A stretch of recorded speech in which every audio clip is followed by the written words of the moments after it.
आणि दुसरी देवकामाय रमामाय. कुठेतरी यांचं कर्तृत्व होतं, समाजामध्ये काहीतरी चांगलं कार्य केलं, कुठेतरी आपल्याला घडवण्याचं कार्य केलं, म्हणून आज त्यांचं इथं देवस्थान आहे, त्यांची देवाची कीर्ती आहे महाराज.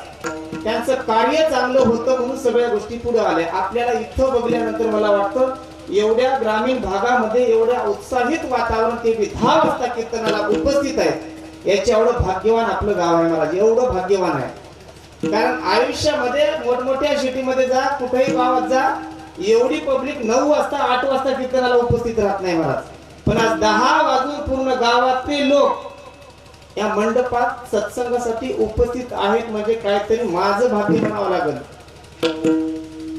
कारण कुठं कुठं 7व्या दिवशी किंवा 6व्या दिवशी महाराज 20, 25, 100 माणसाच्या मध्ये राहतात. पण एवढं ग्रामीण भाग असून एवढी भक्तीच्या मार्गावर सगळेजण आहेत, म्हणजे काहीतरी संतांची कृपा आपल्या गावावर झाली, कुठेतरी देव आपल्या मायेची आपादेवाची कृपा झाली, म्हणून कुठेतरी हे भाग्य आपल्याला लाभलं. आणि आयुष्यामध्ये जन्माला आल्यानंतर देवाने सांगूनच ठेवलंय, जन्माला आल्यानंतर जन्म आणि मृत्यू याच्या मधला काळ आपलं आयुष्य असतं. पण याच्यातून मुक्त व्हायचं असेल तर आपण भक्ती केली पाहिजे. म्हणजे दैवी हेशा गुणमयी मम माया दुरत्या मामेव ये प्रपदते माया मेता तरंती ते, म्हणजे पुनरपी जननम पुनरपी मरणम. म्हणजे या जन्म मरण्याच्या फेऱ्यातून चुकायचं असेल तर आपल्याला देवाची भक्ती केलीच पाहिजे. विठाला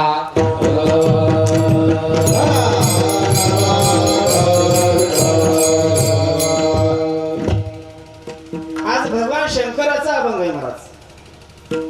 यांचं वर्णन केलंय. आपण आयुष्यामध्ये कसं वागतो सगळ्या गोष्टीवर हे लक्ष ठेवत असतात देवता महाराज. आता भगवान शंकराचा खरं तर वारकरी संप्रदायाचा मूळ प्रवर्तक जर कोणी असेल तर ते कोण आहेत? भगवान शंकर आहेत. आदिनाथ उमा म्हणजे ओम नमः शिवाय कावडी घेतली, म्हणजे महादेवानं मुख्य प्रवर्तक म्हणजे आपल्या वारकरी संप्रदायाची सुरुवात केली. पहिले वैष्णव जरी असेल तरी आपण आज वारकरी म्हणतो. वारकरी म्हणजे वारी करणारा, हे तर सरासर सगळ्याला माहित आहे. मग वारी करणारे पहिले वैष्णव कोण म्हणलं तर कोण आहे? श्री भगवान शंकर येतात का? तर रंभालिक नाचती, म्हणजे प्रत्यक्ष वारी करण्याचं भाग्य जर पहिल्यांदा कोणाला मिळालं असेल तर ते फक्त महादेवाला. विठाला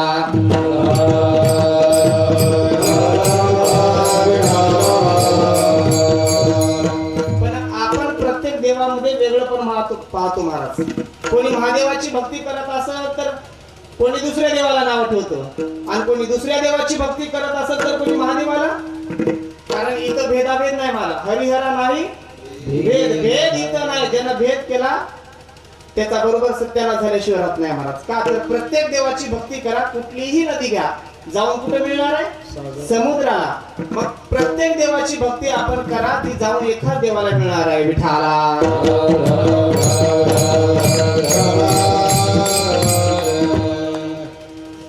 महादेवाचा विचार केला तर देवानं पण देवाचं चिंतन केलेलं आहे महाराज. महादेवानं अभंगच. आता पहिल्यांदा जर विचार केला असा तर आपल्याला इथं सगळ्यात महत्वाचं भजन दिले महाराज. कलियुगा माझी, म्हणजे कलियुगामध्ये सगळ्यात महत्वाचं भजन दिलंय. कारण देवे दिला देह भजन, म्हणजे आपला जन्म झालाय भजन करण्यासाठी, पण आपल्याला ही संधी भेटली. या संधीचं आपण सोनं करत नाही का? जन्म भेटल्यानंतर आपल्याला वाईट व्यसनं लागतात. वाईट व्यसनं लागलं की आपण परमार्थामध्ये येत नाही. पण आयुष्यामध्ये संगती चांगल्या संतांची घडली तर 100% परमार्थामध्ये आपण आल्याशिवाय राहत नाही. विठाला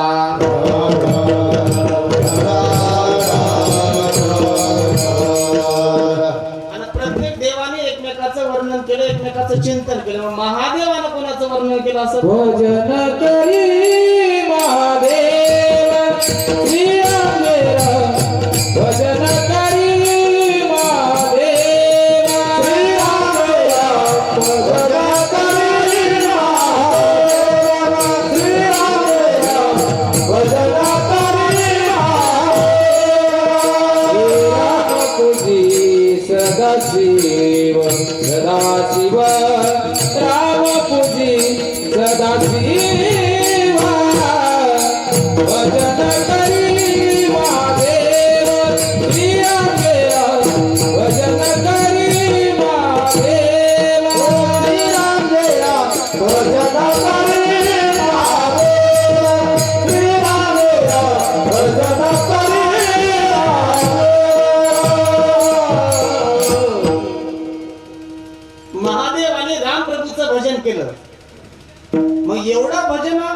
महादेवाला आवडतं, पण आपण जन्माला आल्यानंतर आपण तेच केलं पाहिजे महाराज. जन्माला आल्यानंतर आपण त्या गोष्टीकडे जात नाहीत. महादेवानं रामाचं भजन केलं. आपल्या मृत्यू लोकांमध्ये एक माणूस मेल्यानंतर त्या प्रेताच्या मागे जाताना काय म्हणतो आपण? राम राम राम राम म्हणत प्रेताच्या शेवटपर्यंत जातो. एका गावामध्ये प्रेत मेलं, त्याच्या मागे प्रत्येक जण रामाचं नामचिंतन करत जाऊ लागले. राम नाम. पण हा आवाज, हा ध्वनी महादेवाला कैलास पर्वतावर ऐकू आला महाराज. महादेवाने डोळे उघडले आणि म्हणले, माझ्या प्रभूचं नामचिंतन नेमकं बघायला पाहिजे काय चाललं. महादेवाने प्रत्यक्ष मृत्यू लोकांमध्ये आल्यानंतर पाहिलं, साध्या वेशभूषेमध्ये आले आणि प्रत्यक्ष त्या प्रेताच्या मागे चलू लागले. सगळ्याच्या मुखामध्ये रामाचं चिंतन, सगळ्याच्या मुखात. पण प्रेत जेव्हा जाळून टाकलं, जाळल्यानंतर सगळ्याच्या मुखातलं राम नाम बंद झालं. राम नाम बंद झाल्यानंतर महादेवानी प्रश्न केला साध्या वेशामध्ये दुसऱ्या माणसाला, का बाबा आतापर्यंत रामाचं चिंतन करत तुम्ही इथपर्यंत आला, पण इथून पुढे बंद का झालं? का तर आता या माणसाची राग झाली. राग झाल्यानंतर नाम घेतलं तरी काही फायदा नाही असं लोक म्हणायला लागल्यावर राग झालेली राख महादेवानं घ्यावून अंगाला लावावी. का? राखमध्ये देवाचं नाम चिंतन माझ्या प्रभूचं आहे, म्हणून देवाला एवढं नामाचं चिंतन आवडतं विठाला.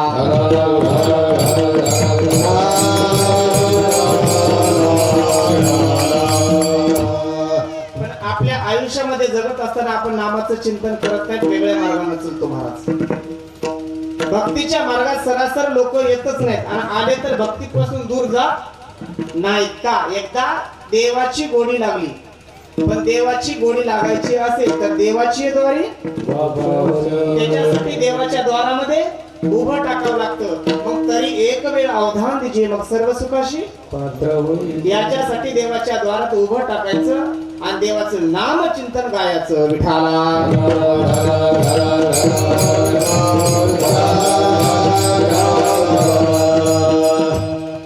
पण आपलं तसं नसतं महाराज. आपण फक्त प्रपंचामध्ये गुंततो, आपली भक्ती नसते. कारण भक्तीला मार्ग अनेक सांगितले, पण महादेवानं देवाचं नाम चिंतन केलं, आपण तेच करायचं. स्वल्प वाटे चला जाऊ, तुका म्हणे सोपे आहे सर्वांनी, शहाणा तो गणी. म्हणजे जे सोपं आहे ते आपण घेतलं पाहिजे. देवानं देवाचं भजन केलं, मग आपल्याला काय हरकत आहे महाराज? आपण बी देवाचं भजन करायला पाहिजे. पण आपण भजन करत नाही, आपण प्रपंचामध्ये गुंतून याचं देही घडे देवाचे भजन, याचं देही घडे देवाचे भजन.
समजलं पाहिजे की आपल्याला देह भेटलाय, पण या जन्माचं सार्थक काय हे आपल्याला समजलं पाहिजे महाराज.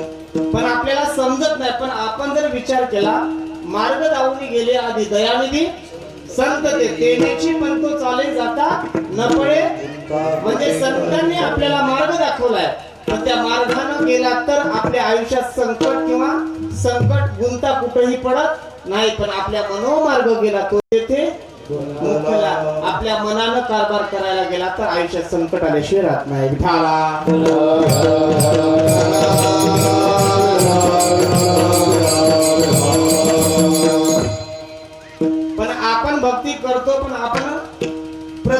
भक्ती वेगळी आहे महाराज. काही लोक भक्ती करतात, काही एखाद्या लोकाला ज्ञान असतं, ज्ञान मार्गाने जर आपण गेला तर देवापर्यंत पोहोचलच याची शाश्वती नसते. का? एखाद्याला ज्ञान आलं. आता सरळ सरळ जर आपल्या गावातलं उदाहरण घेतलं, हरिपाठामध्ये काही लोक ज्ञानी असतात, सगळ्यांना हरिपाठ जमतो, कोणाला मृदंग जमतं, कोणाला अभंग जमतात. पण नवीन एखादा जर त्या हरिपाठात येऊन बसला आणि टाळ इकडं तिकडं वाजवला, भजन खाली वरी केलं की अतिशहाणा माणूस काय म्हणतो? हुड म्हणतो. हट,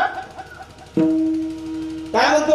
अजिबात येऊ नको म्हणतो, तू टाळ वाजवत नाही, तुला गायन करता येत नाही. पण मला सांगा, ते काय म्हणणार? बापू तू टाळ, तू भजन, तू हरिपाठ, मी चालू घरी, मी इथं बसणार नाही. म्हणजे आपण कसंही राहू द्या, कितीही ज्ञानी राहू द्या, एखादा आडाने जर परमार्थात यायचा प्रयत्न करत असेल तर त्याला घेऊन जाणं हे आपलं कर्तव्य आहे. विठाला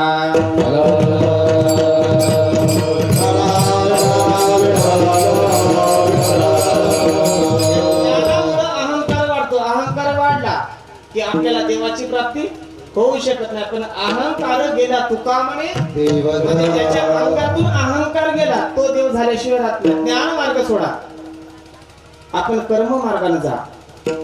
आपला जन्म कर्म करण्यासाठी झालाय, पण प्रत्येकाचे कर्म वेगळे राहतात. कोणी चांगले कर्म करते, कोणी वाईट कर्म करते.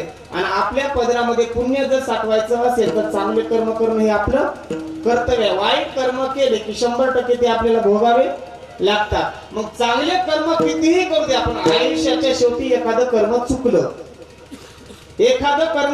मला सांगा, 100 लिटर दुधामध्ये 1 लिंबाचं थेंब जरी टाकलं तरी सगळं दूध नासून जाते. मग आयुष्यभर निष्पाप आपण कर्म करा, आणि जर एखादं कर्म वाईट केलं की 100% निष्पाप केलेले कर्म मातीत गेल्याशिवाय राहत नाही. विठाला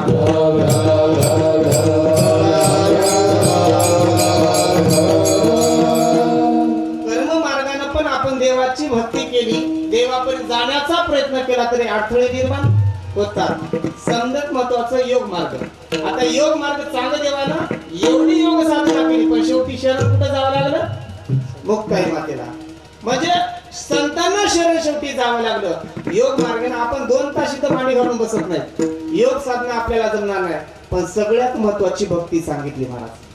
भक्ती मार्गाने जर गेला, तुका म्हणे नवविध भक्ती जाणे तोची शुद्ध. नवदा भक्ती शबरी मातेला आणि भक्त प्रल्हादाला सांगितला.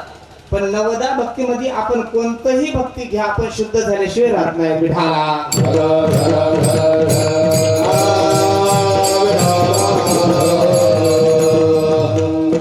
नवदा भक्तीमध्ये अनंत भक्त सांगितल्यात महाराज. कोणी श्रवण करते, कोणी देवाची पूजा करते, कोणी दासत्व करते, कोणी कीर्तन करते, कोणी आपण इथं बसून ऐकता महाराज. कोणी हे नाही केलं तर समाजातलं चांगलं कार्य करणारे लोक राहतात. आपण परमार्थातच येऊन देवाची प्राप्ती करू शकतो असं काही नाही. समाजासाठी जरी धर्माबद्दल काम केलं तरी ते देवाला प्राप्त करू शकतो महाराज. छत्रपती शिवरायांनी तेच केलं, समाजासाठी अखंड झगडले. आज ते प्रत्येकाच्या मनामध्ये देव म्हणून आहेत महाराज. का? कारण कर्तृत्व असं होतं, समाजामध्ये करताना कार्य जर चांगलं असेल तर त्याला देवाचं पद आहे. विठाला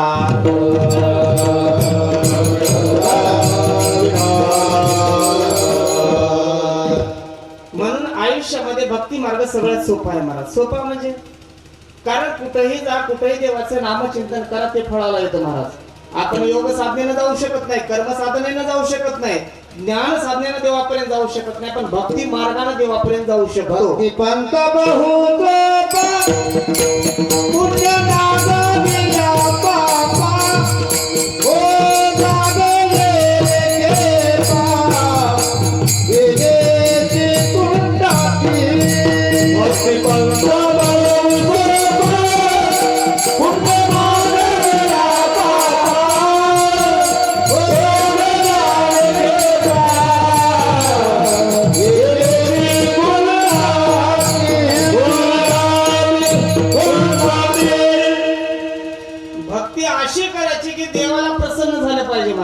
आपण भक्ती वाम मार्गाने करतो, पण ती देवाला पसंत राहत नाही महाराज. का?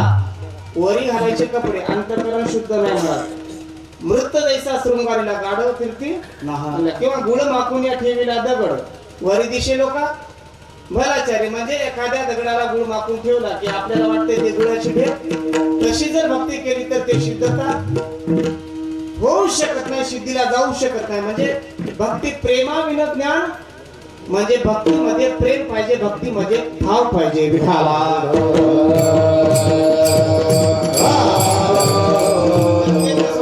प्रेमाविना भजन, नाकाविना मोती, अर्थाविना पोती वाचू नये. म्हणजे प्रेमाविना भजन करूच नाही. एखाद्या बाईला म्हणलं स्वयंपाक कर, घरचा स्वयंपाक चांगला करेल, पण यदा कदाचित नवऱ्याच्या इकडे पाहुणे आले तर बाई स्वयंपाक कसा करते? केला नाही तर कसं येईल? पण भावाच्या इकडे जर पाहुणे आले तर स्वयंपाक कसा होतो? चांगला होतो. पण तसं नाही, प्रत्येक बाई असं वागतेच असं नाही महाराज. कारण प्रत्येक बाईचे विचार वेगळे असू शकतात. म्हणजे आपण भावपूर्ण एखादा स्वयंपाक केला तर ते गोडवा येतो, आणि भाव जर नसेल स्वयंपाक करण्यात तर स्वयंपाक पानसट झाल्याशिवाय राहत नाही.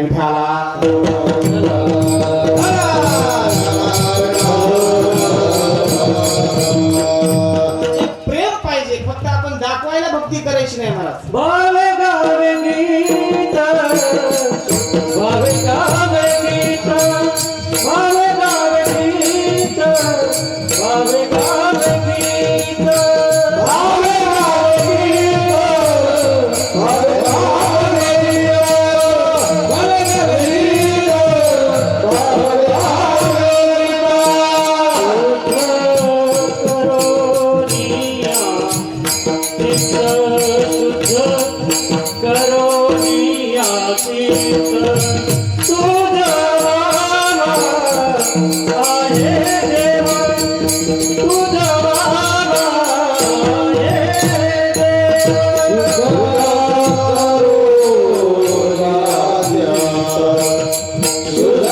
बावे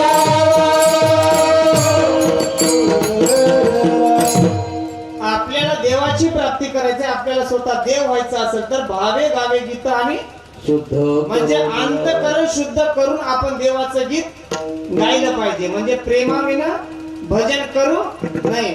मीराबाईचं भजन एवढं होतं, त्यांनी देवाला प्राप्त केलं. कोण्या रागामध्ये केलं नाही, कशामध्ये केलं नाही, पण आडाणी जरी असतील, फक्त देवाचं नामचिंतन एवढं भजन केलं की देवाला प्राप्त केलं. पण तानसेन त्या मीराबाईचं भजन चालू असताना तिथून जात होते महाराज. मीराबाईचं भजन चालू, तानसेन उभं टाकून ऐकतायत मीराबाईचं भजन. मीराबाईचं भजन संपल्यानंतर तानसेन म्हटले, मीराबाई तुम्ही सुंदर भजन करता, पण मालकोंसामधून भैरवमध्ये कधी आलं हे तुम्हाला कळालं नाही. पण मी तुम्हाला एक सल्ला देतो की आयुष्यामध्ये तुम्ही गायन करता, गायन करताना रागामध्ये गायन करा. काय? रागामध्ये गायन करा. मीराबाई म्हणजे सगळं ठीक आहे, मी जसं गायलं तसं देवाला प्राप्त केलं, देवाला आवडलं. पण मी पण तुम्हाला एक सल्ला देते, म्हणजे तुम्ही कुठेही गायन करत असता, गायन करताना फक्त भाव ठेवून गायन करा. तुम्ही देवाला प्राप्त केल्याशिवाय राहत नाही. विठाला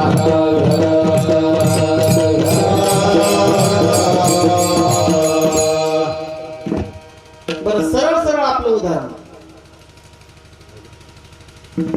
महाशिवरात्रीचं पर्व आणि गोमातेला जर अन्न खाऊ घातलं तर ते पदरामध्ये आपल्या पुण्य पडणार होतं. एका माऊलीनं उठली आणि भोजन घेऊन गायीच्या पुढे गेल्या. गायीच्या पुढे भोजन दिलं, पण गायीनं भोजन खाल्लं नाही, मुंडी एकड केली महाराज. गायीनं मान एकड केली. त्या बाईनं परत भोजन घेतलं, त्या गायी पुढे नेलं. परत गायीनं मान एकड केली, परत भोजनाचं ताट उचललं, परत गायी पुढे नेलं. त्या गायीला राग आला, शिंगानं त्या बाईला धडकलं, पळून लावलं महाराज. पण त्या गायीच्या बाजूला एक बैल होता. गायीच्या बाजूला बैल होता. बैलानं प्रश्न केला, काय ग म्हणला, तुला एवढं प्रेमानं ती भोजन खाऊ घालायली, पण तू भोजन खाल्लं नाही तर तिला शिंगानं ढकलून लावलंस. त्या गायीनं उत्तर दिलं, बाबा आज पर्व काळ आहे, या पर्व काळामध्ये जर गोमातेची सेवा केली, गोमातेला भोजन घातलं तर ते पुण्याच्या पदरात पडणार होतं. आणि या लोकांच्या समोर दाखवून द्यायचं होतं की गोमातेची सेवा ही बाई करते. पण यदा कदाचित मी कधी मध्ये त्या बाईच्या पुढं घराच्या पुढे जर गेले दरवाजाच्या, तर तिनं काटू घेऊन माझ्या माग लागत होती. म्हणजे तिनं दाखवत होती की मी गोमातेची सेवा करायले, म्हणजे स्वतःच्या स्वार्थासाठी फक्त भक्ती दाखवायली. आणि अशी आपण भक्ती केली की आपल्याला त्याचे परिणाम भोगावे लागतात. विठाला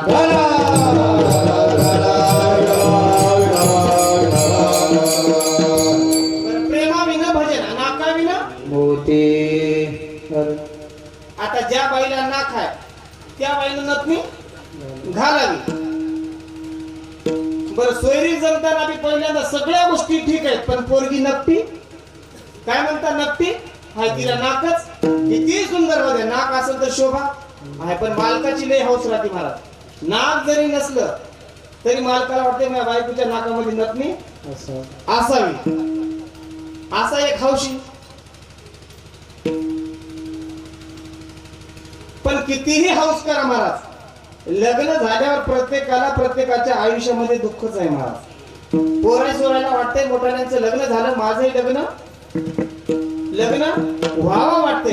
आणि त्या मोठ्याल्या पोराला जर विचारलं, बाबा तू लग्न केलास, तुझ्या लग्न केल्यानंतर आयुष्यात आनंदच आहे का, त्या पोराने उत्तर द्यावं 2 वर्षानंतर लग्न कर, लग्न झाल्यावर प्रपंचामध्ये दुःखच आहे. विठाला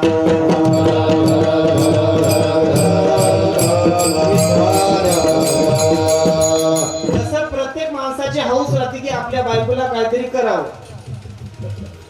त्या नवऱ्याची हौस बायकोला नथनी करून आणायला बाजारामध्ये गेले, पण नथनी संग येताना रबली नाक आणलं. काय आणलं? रबलाचं नाक आणि नथनी आणली. रबलाचं नाक आणलं, बायकोला चिटकीला नथनी लावली. आता नथनी लावल्यावर बायको सगळ्या गावाला सांगायला लागली, 4 वायामध्ये जायची माझ्या मालकानं आणली, माझ्या मालकानं आणली, सगळ्या गावाला सांगाली. पण नेमका दुसऱ्या दिवशी बाजार होता महाराज. आता तिला वाटलं मालकानं नथनी आली, आता बाजारमध्ये मस्त जावं. आता नाक कशाचं होतं? रबली नाक नथनी घेऊन गेली बाई बाजारात महाराज. बाजारात गेल्यानंतर नेमकं तिनं मिरच्याच्या झाडामध्ये गेली. काय नेमकं मिरच्या जिथं होत्या त्याच बाजारामध्ये घुसली. आता मिरच्याच्या बाजारामध्ये घुसल्यानंतर एका मिरच्यावाल्यापाशी बसली आणि मिरच्या विचारू लागली. नेमकं त्या मिरच्यावाल्यानं असं धरला गोचाटे, असा भाडकण्या मिरच्या उमडिल्या महाराज. उमडिल्या तिचा ठसका ठसकून उठला. हिला ठसका लागल्या ठसकून गेल्या नाका सगट नथनी मिरच्या, नाका सगट मिरच्यात गेली की त्या मालकानं असा घोळक्यामध्ये घेतल्या नथनी नाक घेतली टाकली गल्यात. आता ही बाई काय म्हणाली, माझं नाक मिरच्यात पडले. आता बकळ उडकाली. हे म्हणला, उठ म्हणला, काच नाक बीक म्हणला, नाक कुठं पडतंय काय म्हणला.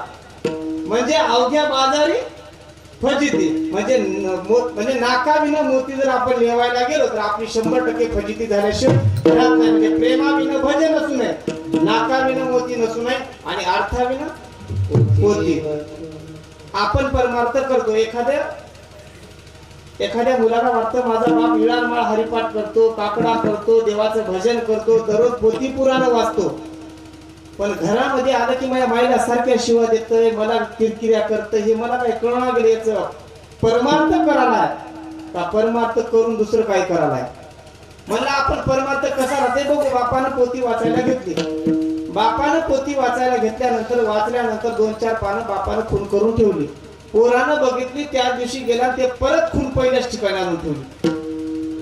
परत बाप दुसऱ्या दिवशी घेतला, परत 4 पानं वाजले, परत खून तिथंच. परत दुसऱ्या दिवशी पोरानं गेलं, 4 पान मागं घेतले, परत खून तिथंच. असं महिनाभर चाललं.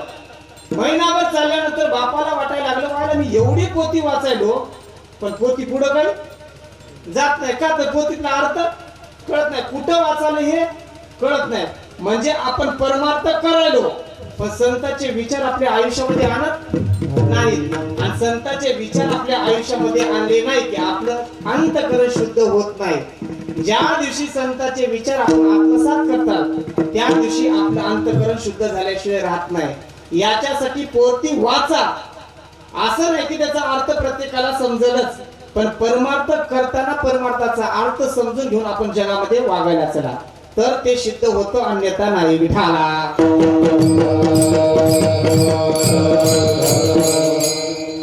म्हणजे परमार्थ करतो पण समाजामध्ये चांगलं वागत नाही, हे त्याचा अर्थ महाराज. म्हणजे प्रेमाविना भजन नाकाविना पोती आणि अर्थाविना पोती वाचू नये. म्हणजे भक्ती करताना भाव असेल, भाव बळे आकळे किंवा आवडीने भावे हरिनाम घेशी. म्हणजे त्या भक्तीमध्ये भाव असला तर सगळं साध्य होतं. भक्ती प्रेमाविना ज्ञान नको देवा.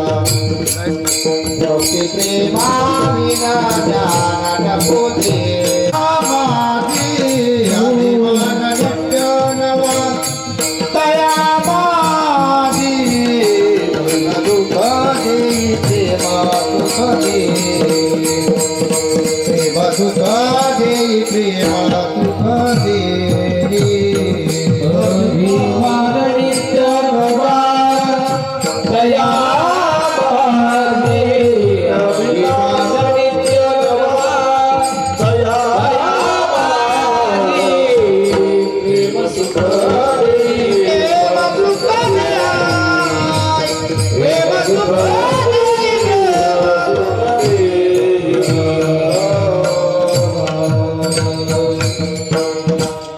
आपण कोणतंही ज्ञान घ्यायला जा पण त्याच्यामध्ये प्रेम पाहिजे. प्रेमाशिवाय ज्ञान भेटू शकत नाही महाराज. आणि भक्तीमध्ये भाव असल्याशिवाय भक्ती सिद्धीला जाऊ शकत नाही. म्हणून आपण भक्ती करताना योग्य मार्गाने केली पाहिजे. मग महाराज आम्ही कोणत्या देवाची भक्ती करावी नेमकी? कोणत्याही देवाची करा, सिद्धीला गेल्याशिवाय राहत नाही. पण काही वेळेस एखादा भोळा व्यक्ती राहतो, त्याला सहज म्हणजे वार्याची धाव तैसा सरळ भाव, शंका आणि हाव नाही तयार. म्हणजे एखादा माणूस सरळ स्वभावाचा असतो महाराज. आता उदाहरण तुम्हाला कळत असेल तर माझ्या एसटीतलं येतो. आता एसटी मध्ये प्रवास करताना एखाद्या माऊलीनं तिकीट काढावं, म्हणजे एखाद्या बाईनं तिकीट काढावं. आणि बाई तिकीट काढताना मी प्रश्न केला, त्या बाईनं बोबडं बोललं महाराज, कंडक्टर साहेब एक हात द्या आणि एक फुल द्या. मी म्हणलं काय? एक हात द्या आणि एक फुल द्या.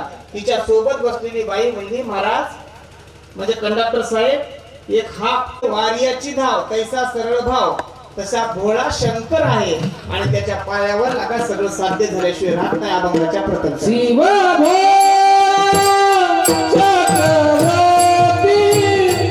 शिव चक्रवर्ती. शिव चक्रवर्ती. शिव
त्याचे पाय माझे चित्ती. त्याचे पाय माझे चित्ती. वाचे वदता शिवनाम. वाचे वदता शिवनाम.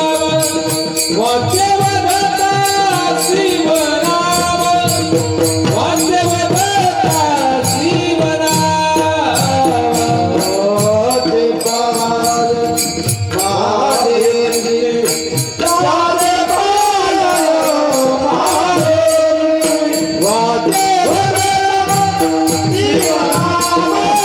Wow.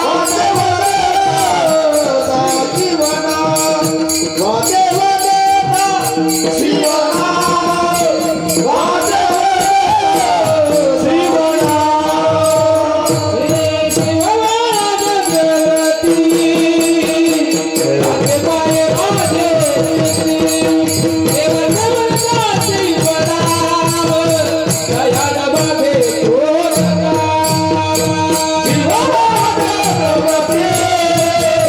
दाते पाय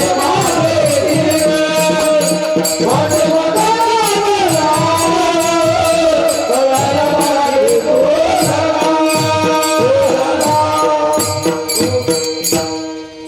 शिव भोळा चक्रवर्ती त्याचे पाय माझे चित्ती, म्हणजे एवढा भोळा स्वभाव आहे महादेवाचा. आपण सहज जरी त्याची पूजा केली महादेवांची तरी आपल्याला प्रसन्न होतं. सहज जरी बेलाचे पानं वाहिले, सहज जरी महादेवाच्या नामाचं चिंतन घडलं तरी आपल्याला महादेव प्रसन्न होतो. महाराज एक गावचा शेठ, अफाट पैसा होता महाराज. जोपर्यंत पैसा आहे तोपर्यंत सगळे लोक आपल्या सोबत राहतात महाराज. आणि एकदा पैसा संपला की कोणी जवळी